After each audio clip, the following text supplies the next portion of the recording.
Hello, my name is Sam. Today I will talk about linear equations. Linear equations are straight or linear when graphed on a coordinate plane. Coordinate planes are also called a Cartesian plane in honor of its inventor. Here is the linear equation, y is equal to x plus 2.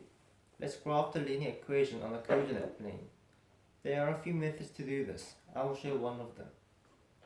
First, draw a table and write a few x values in the left column. I recommend you have one with x values equal to 0. Not only is it easy to calculate later, since all y-intercepts or x value is equal to 0, it is also the y-intercept.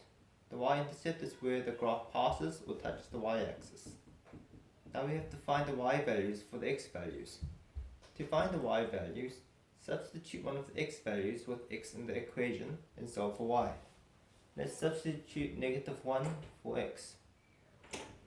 After simplifying the equation, we get y is equal to 1. Let's fill in the rest of the table. When x is 0, y is 2. When x is 2, y is 4. When x is 5, y is 7. Now we can plot the points on a coordinate plane.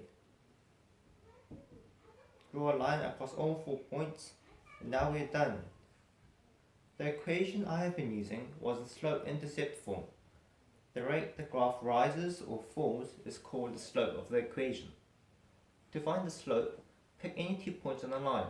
I'll pick 0, 2 and 2, 4. Subtract the first x value from the second and subtract the first y value from the second as well. Now make a fraction with the y difference as the numerator and the x difference as the denominator. Simplify and you get the slope of the graph. You could do this process visually, but it may not be accurate. I'll talk about some more facts about slopes. The slope of this equation is positive. Some equations, like this one, has negative slope. When seen from left to right like reading a book, equations with positive slopes appear to rise and equations with negative slopes appear to fall. If the slope of a linear equation is 0, then the graph is horizontal, like this one.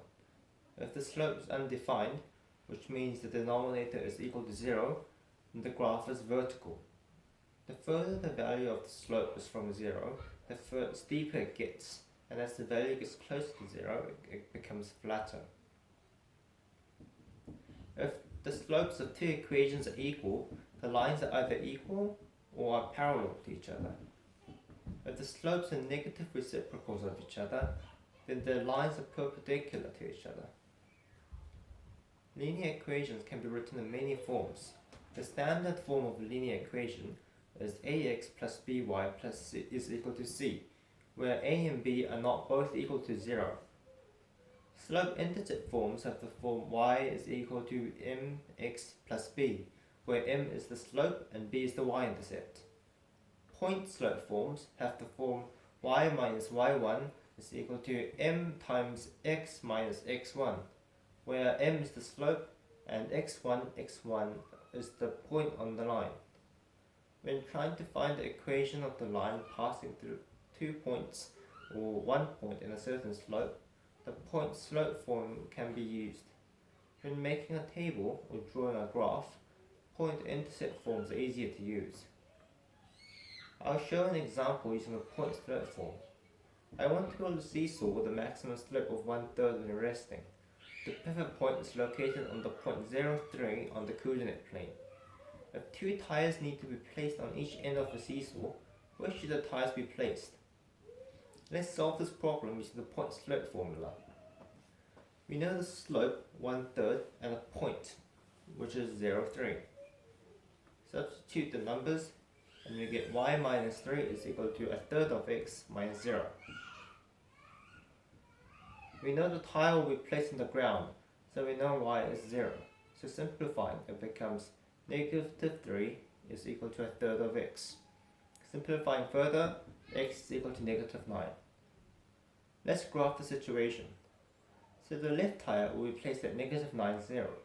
The right tire should be placed the exact distance between the left tire and the pivot point, but on the opposite side, so the coordinates will be 9, 0.